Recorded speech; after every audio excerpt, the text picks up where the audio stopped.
নমস্কার দেশবাসী, যদি আপনারা বিগত 2-2.5 বছরের মধ্যে রাশিয়া এবং পাকিস্তানের সম্পর্ককে খতিয়ে দেখেন তাহলে বুঝবেন এই 2-2.5 বছরে দুই দেশ ভীষণই ক্লোজ এসছে। উদাহরণস্বরূপ এখন থেকে কিছু মাস আগে রাশিয়া এবং পাকিস্তান একটা গ্যাস পাইপলাইন বানানো নিয়ে এগ্রিমেন্ট করে নিয়েছে। দ্রুত এর কাজও শুরু হয়ে যাবে। এটুকুই নয়, এখন থেকে কিছু সময় আগে রাশিয়ার যে বিদেশ মন্ত্রী রয়েছেন সার্গেই লাভারভ, উনি পাকিস্তান যাত্রায় গেছিলেন।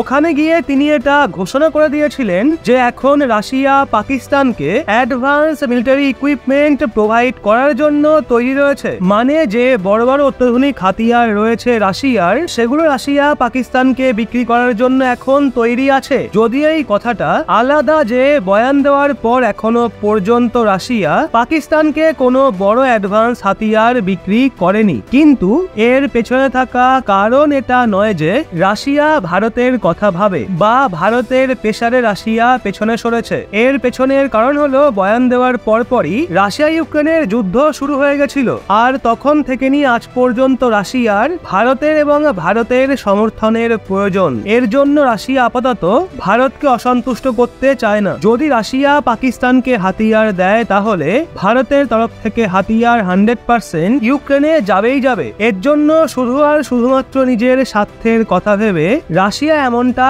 করে না। কিন্তু বিষয়টা শুধু এখানেই সীমিত নেই। আসলে বিগত কয়েক বছরে রাশিয়া এবং পাকিস্তানের সেনা অনেক যুদ্ধাভ্যাস একজোট হয়ে করেছে। এটুকুই নয়, অনেক কাউন্টার টেরোরিজমকে নিয়ে তাদের এগ্রিমেন্ট হয়ে গেছে। অনেক বড় বড় যুদ্ধাভ্যাস দুই দেশের সেনা মিলে করেছে। যদি আপনি আজ থেকে 10 বছর আগে যান তো রাশিয়া এবং পাকিস্তানের সেনার এত বেশি নিকটতা আপনি কল্পনাও করতে পারতেন না যেগুলো এখন হচ্ছে। কিন্তু এখন এই দুই দেশের ক্লোজনেসে সবচেয়ে বড় গ্যাপ তৈরি হয়েছে, আর এর কারণ হলো স্বয়ং পাকিস্তান। যেমনটা আপনি স্ক্রিনে দেখতে পারেন, রিপোর্ট বেরিয়ে সামনে এসছে যে রাশিয়া কড়া সতর্কতা দিয়েছে পাকিস্তানকে, আর এটাও বলে দিয়েছে যদি আপনারা না শোধরান তাহলে আমরা আপনাদের ওই ট্রিটমেন্ট করব যেটা আজকের আগে আপনারা কখনোই পরখ করেননি। কিন্তু রাশিয়া এত রেগে কেন আছে পাকিস্তানের ওপর? আসলে হয়েছে কি, কয়েকদিন আগে রাশিয়া পাকিস্তানের সাথে একটা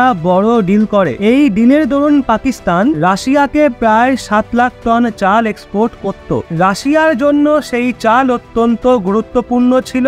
যখন থেকে রাশিয়া ইউক্রেন যুদ্ধ বেঁধেছে তখন থেকে নিয়ে আজ অবধি রাশিয়ার ওপর এত কঠোর নিষেধাজ্ঞা জারি করা হয়েছে যে কোথাও না কোথাও খাবারের কমতিও রাশিয়াকে ফেস করতে হচ্ছে, বিশেষ করে চালের। এর জন্য তারা পাকিস্তানের কাছে সাহায্য চায়, আর পাকিস্তান তাদের 7 লাখ টন চালের এক্সপোর্ট ডিসেম্বর 2023-এ করা শুরু করে দিয়েছিল। কিন্তু আজ রাশিয়া এই এক্সপোর্টে পাকিস্তানকে সতর্কতা দিয়ে দিয়েছে। আসলে রাশিয়া বলেছে আপনারা আমাদের যে চাল দিচ্ছেন তা থেকে পোকামাকড় বেরোচ্ছে, যার জন্য আমাদের মানুষদের হেলথ কনসার্ন হতে পারে। সেই জন্য আমরা আপনাদের শেষবারের মতো সতর্ক করছি, যদি আপনারা না শোধরান আর ফ্রেশ চাল আমাদের না দেন তাহলে আমরা না শুধু আপনাদের থেকে চাল নেওয়া বন্ধ করে দেব, বরং আপনারা যে সমস্ত সামগ্রী এক্সপোর্ট করেন আমাদের দেশে সেই সবগুলোই ব্যান করে দেওয়া হবে। এটুকুই নয়, এটাও বলা হচ্ছে ভ্লাদিমির পুতিন এবং তার প্রশাসন পাকিস্তানের এমন জঘন্য ক্রিয়াকলাপের জন্য